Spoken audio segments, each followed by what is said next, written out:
They say rock bottom has a sound. For me, it was the dull thud of a half-eaten lasagna hitting the wet pavement behind Romano's Italian kitchen. Yeah, that dumpster, the one with the faint smell of garlic and regret, had become my favorite breakfast spot. Not because the food was good, but because they threw out their bread at exactly 9:30 every morning. Still warm sometimes, double wrapped in plastic, clean enough to pretend it wasn't trash. I was 43 years old, a licensed veterinarian with 16 years of experience, and I was timing my life around garbage schedules. That October morning, frost clung to my sleeping bag like a warning. Hunger gnawed deep enough to make me dizzy. The coat I'd found behind a Goodwill bin 2 weeks earlier wasn't cutting it anymore. Winter was coming, and for people like me, winter could be a death sentence. I just pulled out that lasagna, barely touched, when I heard it. Footsteps. Not the scuff of a guard, not the stomp of someone ready to chase me off. No, these were different. Clean, measured, expensive. Then, a voice. Calm, professional. Practiced, Michael Thompson. I froze. The sound of my name didn't belong in this alley. Not anymore. When I turned around, I saw him. A man who looked like he'd stepped right out of a high-end law firm commercial. Navy suit, silver tie, leather briefcase gleaming even in the gray morning light. His hair was perfectly combed, not a single strand surrendering to the wind. He didn't belong here. Not even close. Who's asking? I managed, my voice rough from too many nights breathing cold air. Harold Blackstone, he said, his tone steady, controlled. Estate attorney, from New York. Then he reached into his coat pocket, slow, deliberate, and pulled out a photograph. Is this you? Taken in 2018, I stared. It was me.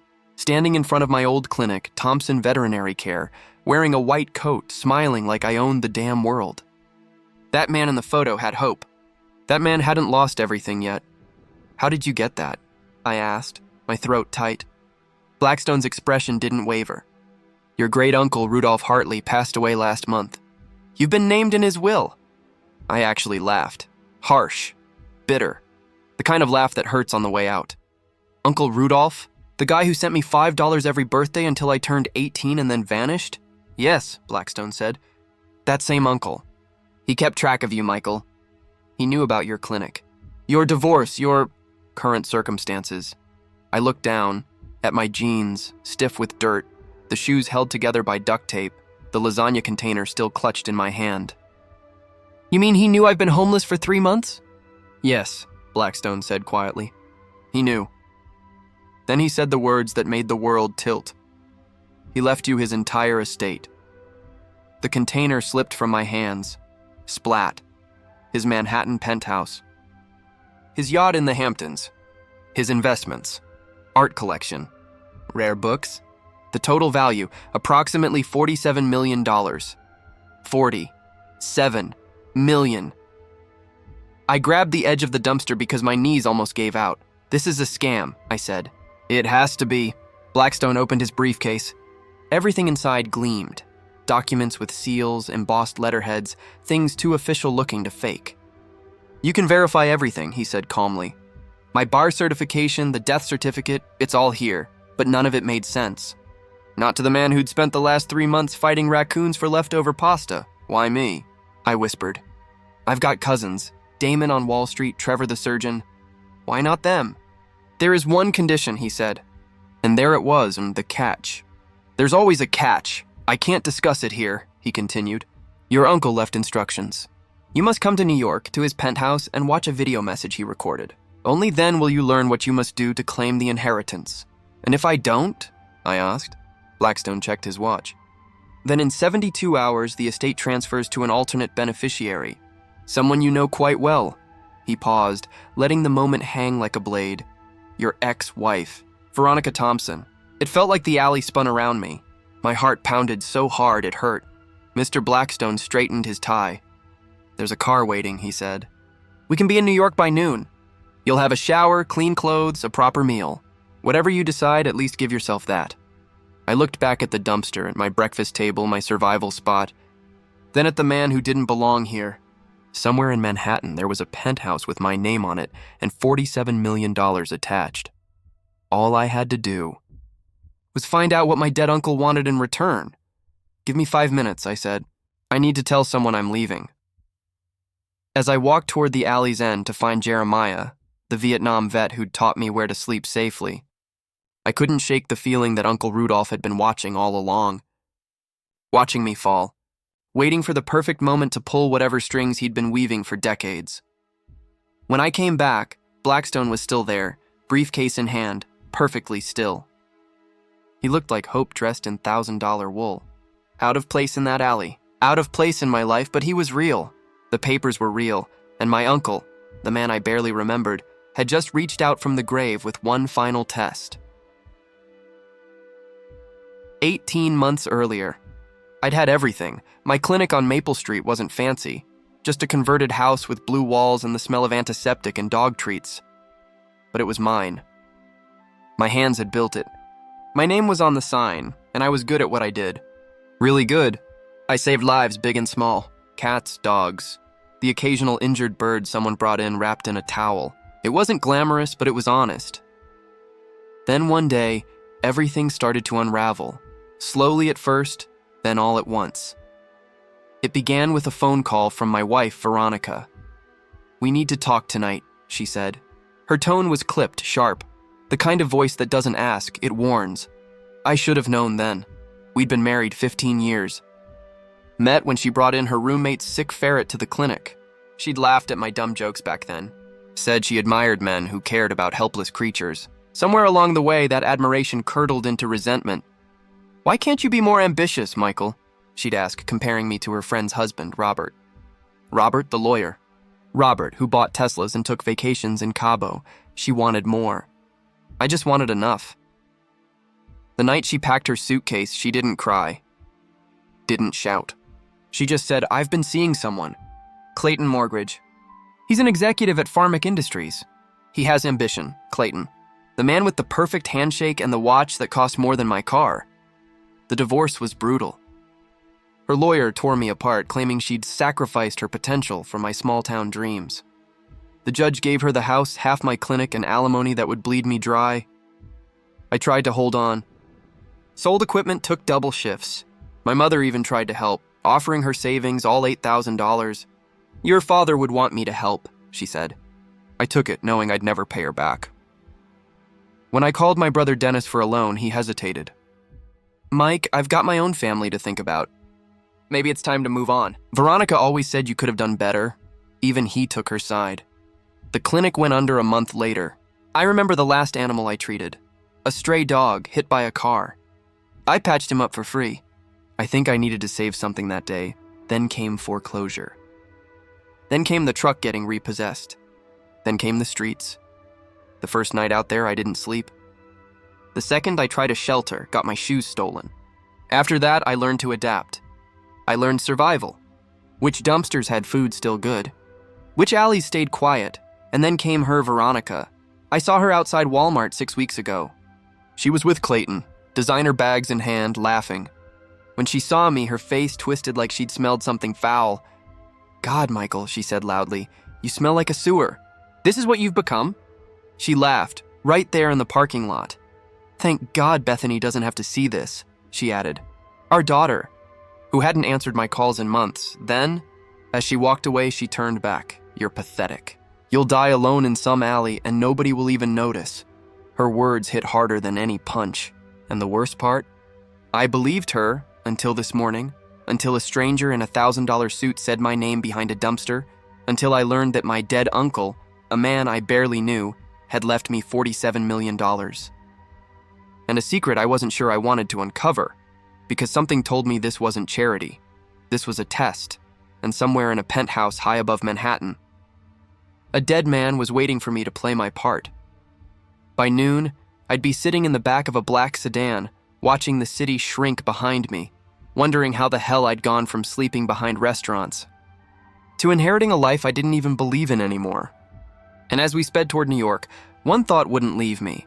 If Uncle Rudolph had really been watching me all these years, then what exactly did he want me to see? Because sometimes, the richest gifts come with the darkest strings attached, and mine had just begun to tighten. Yesterday, I fought another homeless man over a half-eaten sandwich. Yeah, that's where my life had landed. Cold pavement, empty stomach, pride buried under layers of dirt and exhaustion. And then, out of nowhere, a man in a suit walked up to me. Polished shoes, perfect tie, eyes that didn't flinch when he saw what I'd become. He said my name like it still meant something. Michael Thompson?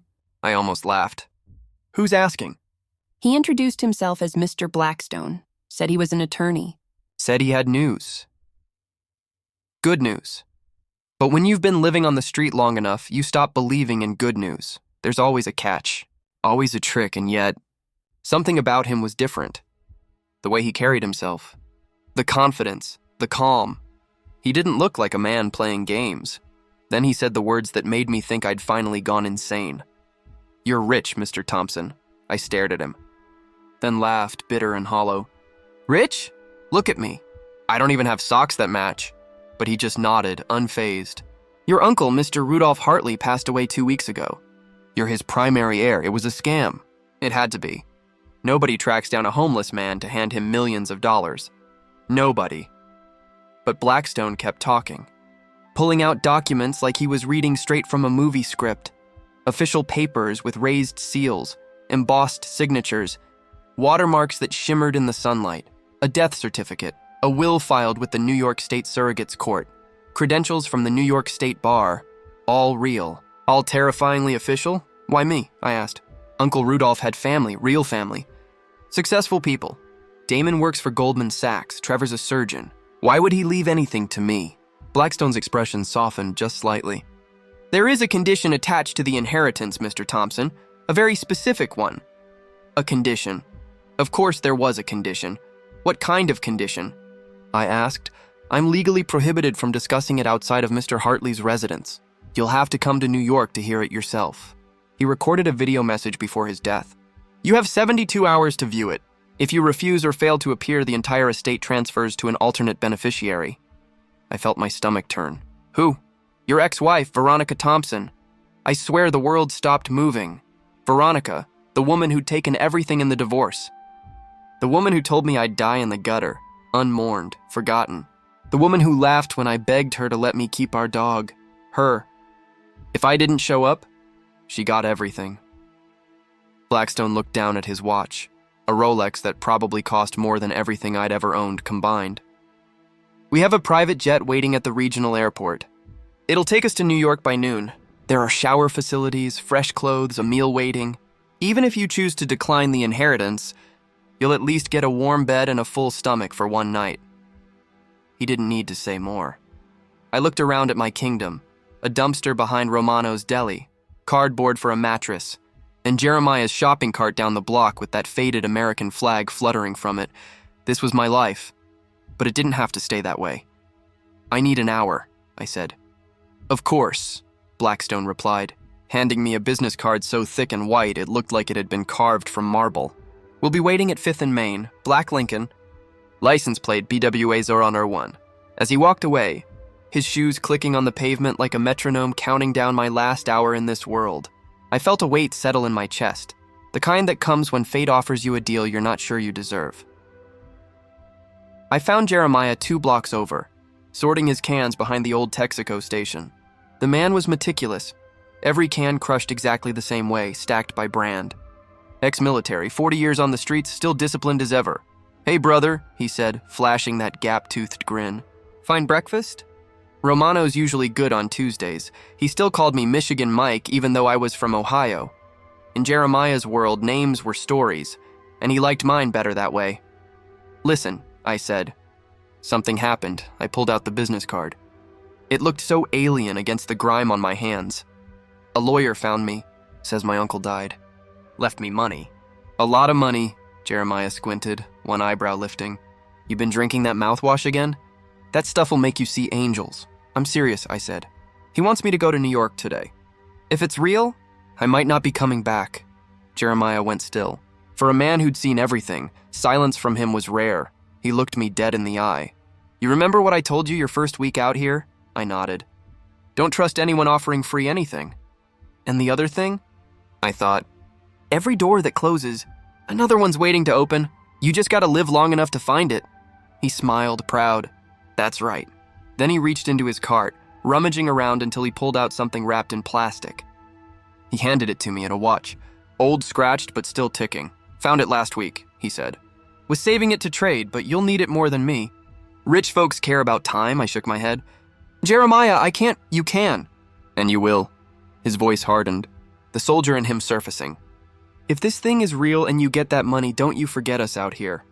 Don't become one of those people who crosses the street to avoid looking at what they used to be. I swallowed hard. If this works out, I'll come back for you. I promise. Don't make promises you can't keep, Michigan. Just remember, we're human. That's all we ever wanted to be seen as. His words stuck in my chest like nails. An hour later, I was sitting in the back of that Lincoln. The seats were softer than anything I'd touched in months. The air smelled like leather and expensive cologne. At the regional airport, they led me through a lounge I didn't even know existed. The shower was indescribable. Hot water that didn't run out. Soap that smelled like cedar and safety.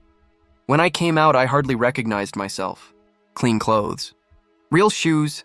A man who looked almost like who I used to be, if you ignored the hollow eyes and the months of pain behind them.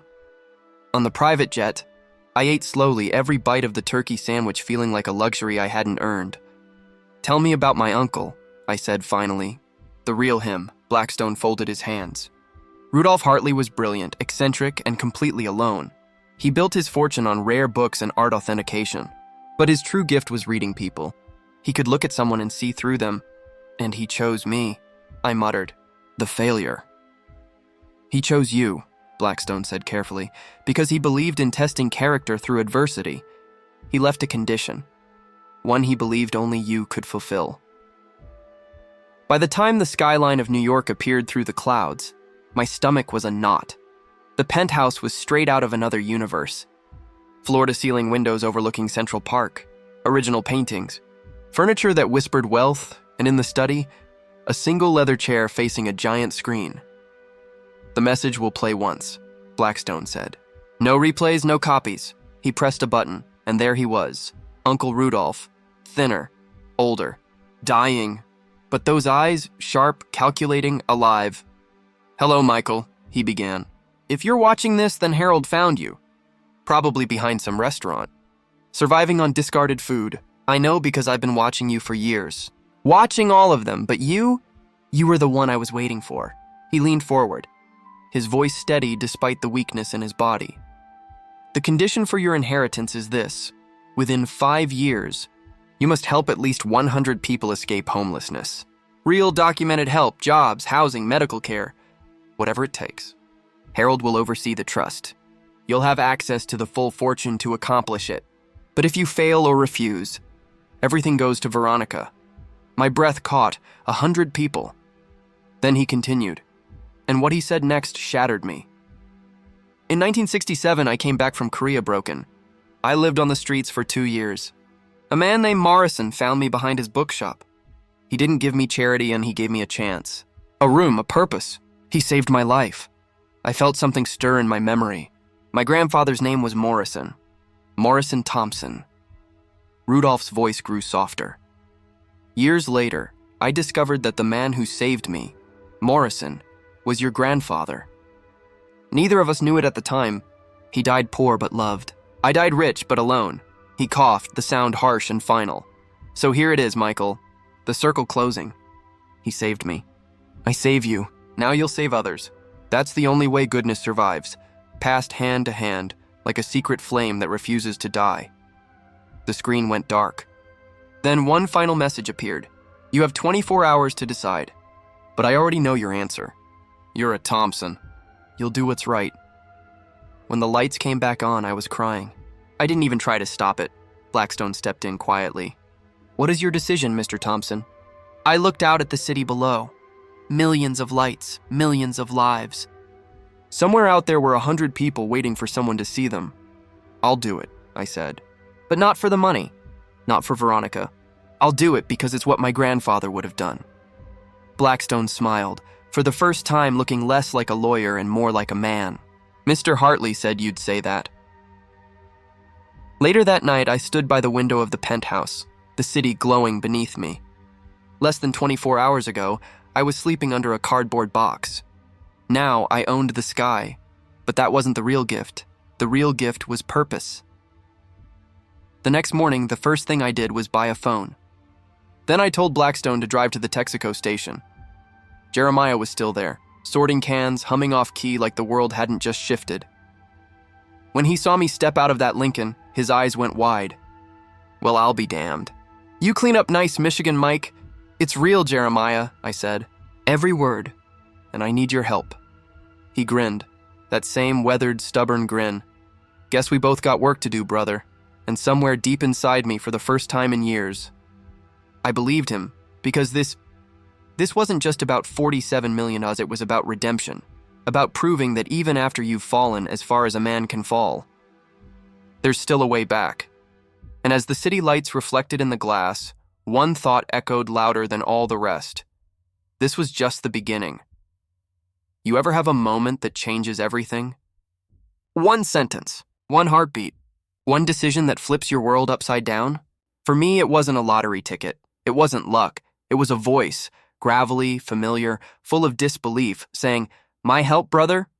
You just inherited millions. What could you need from me?"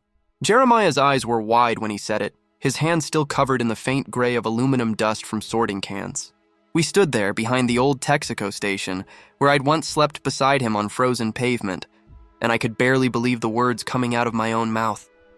"I have to help 100 people get off the streets," I told him. "Real help, not just throwing money around, and you know these streets better than any social worker alive. You know who needs what, who's ready. Who isn't? I want to hire you, Jeremiah, as my outreach director." He laughed.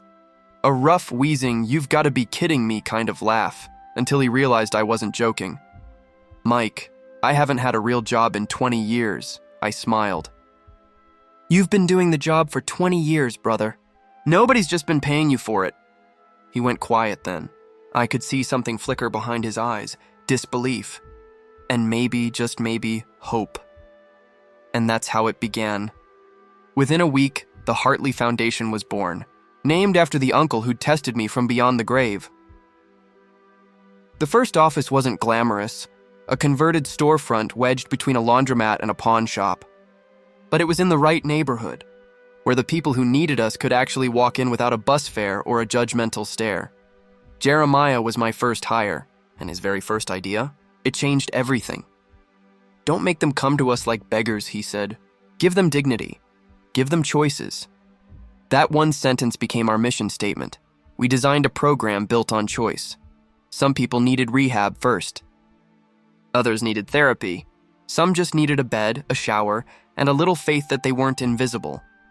Each person got a caseworker, but more importantly, they got a mentor. Someone who'd been where they were. Someone who understood rock bottom not as a story, but as a memory. The third person we helped was Agnes. I'll never forget her. She was the same elderly woman I'd once shared half a sandwich with behind Romano's Deli, back when I was still lost. Still scraping through dumpsters for my next meal. She didn't need a miracle. She just needed a hand. A safe apartment. Help filing for Social Security benefits she didn't even know she qualified for. When we got her into a senior living facility, fully covered by her benefits, she cried for an hour straight. "I thought I'd die out there," she whispered. I thought that was my story's ending. It wasn't. Not anymore.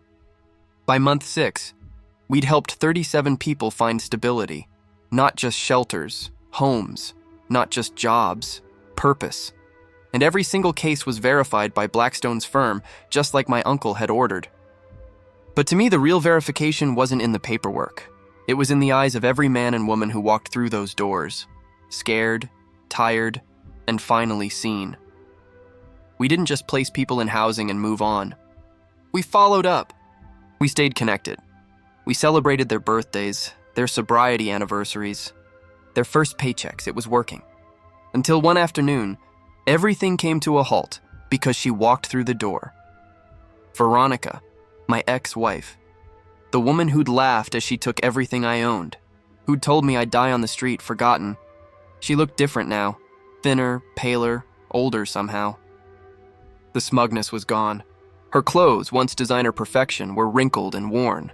And behind her eyes, I saw something I never thought I'd see. Fear. Michael, she said softly, standing in the doorway of my foundation like she wasn't sure she was allowed inside. I heard about your inheritance, about what you're doing. My throat tightened. What do you want, Veronica? She hesitated, her voice trembling. Clayton left me. For his secretary. The house is in foreclosure. I've been staying with friends, but they're tired of me. I was wrong about everything. You're worth 100 Claytons. You always were. For a second, the old bitterness rose inside me. The urge to tell her to try the dumpsters behind Romano's, see how she liked the taste of humility. But then I remembered Rudolph's words.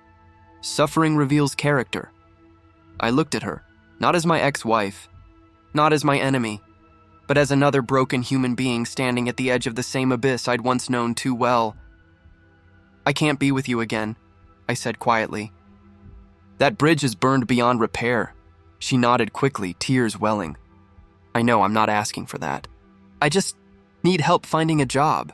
Something simple. I'll work. I'll do whatever it takes. I handed her a card, not mine, but from a trusted employment agency we partnered with. They'll help you, I said. No money, no favors, just a chance to rebuild your life. That's all I can offer. Her lip trembled. She took the card like it was a lifeline and left without another word. And as the door closed behind her, I realized something. I wasn't angry anymore. 3 months later, my phone rang. I recognized the voice instantly, even though it had changed. Dad? Bethany, my daughter. I saw an article about your foundation, she said, about the people you're helping. Mom, she told me lies about you, about why you disappeared. I should have known better. I should have reached out sooner. I felt my knees go weak. You were a kid, I told her. None of that was your fault. Can I volunteer? She asked. I'm 17 now, old enough to help, and that's how I got my daughter back. Not through lawyers, not through money, but through service. Every Saturday, Bethany showed up. She served meals, sorted clothes, and sat with people who just needed someone to listen. She had a gift for connecting with the younger ones, the runaways, the throwaways. Kids who'd stopped trusting adults but somehow trusted her. By year 3, we'd helped 86 people. Not all of them made it. Some relapsed. Some vanished back into the streets. That was the hardest part, realizing that you can offer help, but you can't force someone to take it. But most of them, they made it. They found jobs, families, hope. And just when I thought I'd seen it all, Blackstone called. Michael, he said, his voice unusually hesitant. I found something in Mr. Hartley's papers, a journal from 1969. You need to see this. I met him at the penthouse, the same one where my uncle's voice had changed my life. He laid a leather-bound journal on the desk. The pages were yellowed, fragile. He opened to one dated December 15th, 1969. The words made my heart stop. The man who saved me finally told me his full name today. Morrison Thompson. He's been like a father to me these past 2 years. He mentioned a son, Stephen, living in Ohio. I wonder if I'll ever meet his family. I hope someday I can repay this debt, Stephen. That was my father's name. But then Blackstone flipped another page on a different journal entirely. This one, written in a shaky but familiar hand, my grandfather's, told young Rudolph my name today. Don't think he realizes I know who he is. Dorothy's brother, missing since the war. Family thinks he's dead. Won't betray his trust by telling them, but I'm glad I could help Dorothy's blood. Good boy, just lost. He'll find his way. I just stared at it. My grandfather had known all along. He'd known that the man he'd pulled from the alley, broken, starving, haunted, was his wife's brother. He'd kept the secret his whole life, never asking for credit, never revealing the truth. And decades later, that same man, my uncle, had saved me. The circle was complete. Standing there in that penthouse, surrounded by relics of wealth and loneliness, I finally understood what my inheritance truly was. It wasn't the $47 million, it wasn't the foundation, it was proof. Proof that kindness moves through generations like an invisible current. That what we give away doesn't disappear, it echoes. It finds its way back. By year 5, we'd helped 103 people leave homelessness behind. The foundation had grown.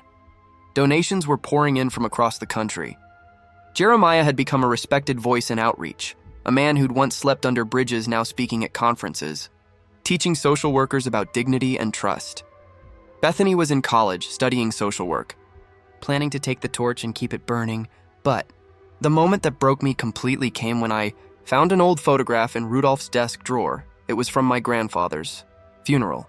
In the corner, half hidden, head bowed, stood a younger Rudolph. He'd come, quietly, alone, to say goodbye to the man who'd saved him.